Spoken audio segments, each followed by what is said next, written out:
Kata Rasulullah, waktu itu bagaikan pedang. Kalau tidak bisa memanfaatkan pedang itu, akan kembali kepada kita. Cek orang Sunda naon tamiang melit kabitis. Tahu? Ini sekarang bahasa Sundanya belajar nggak? Ayah. Jadi barudak ayeuna jarang nu paham karena anu namina paribasa. Jadi peribahasa itu ada peribahasa Sunda, ada peribahasa Indonesia. Jadi waktu itu bagaikan pedang. Kalau kita tidak bisa menggunakannya, bisa jadi kita yang kena pedangnya. Makanya saya mengucapkan syukur kepada Allah dikala kita diberi waktu ya oleh Allah Subhanahu wa taala, maka kita bisa memanfaatkannya. Rasulullah sangat berpesan. Pertama ayat Quran yang sering kita ungkapkan dalam surat Al-Ashr. Kata Imam Syafi'i, kalaulah ayat Quran itu hanya satu surat, mungkin cukup satu surat Al-Ashr. Apalkan surat Al-Ashr? Ya. Pertama kali Allah sangat mengatakan sumpah. Jadi kalau di dalam Al-Quran ada yang diawali dengan sumpah Allah, itu harus sangat diperhatikan. Wal asri, demi waktu. Ada yang menerjemahkan juga waktu asar. Demi waktu. Jadi sebetulnya yang punya waktu siapa? Allah. Dan disitulah Allah mengatur semua waktu yang ada di dunia ini. Walaupun yang kita rasakan dari negara Indonesia terus berkeliling, perbedaan waktunya 24 jam. Ya, dan waktu itu tidak sama dengan waktu baik di barat maupun di timur. Ada pergeseran waktu, ya. Kita saja dengan Surabaya akan berbeda. Nah, oleh karenanya kalian bisa menghitung di sini. 1 tahun itu 12 bulan. Di dalam 1 tahun itu ada semester ganjil, ada semester genap. Dan di sana kita akan menemui tengah semester.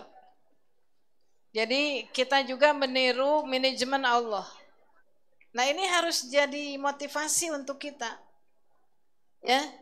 Bagaimana kita selama di pondok pesantren ini yang digodok ya dari pagi sampai pagi lagi, apakah mampu kita menciptakan itu?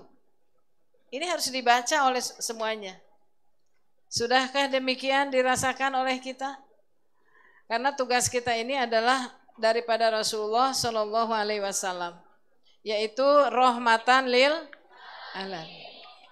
Tapi kalau kita menerjemahkan rahmatan lil alamin secara global, makanya saya kaget juga kalau melihat di Indonesia itu Islam sekarang sudah hampir bercabang 14. 14 itu Islam.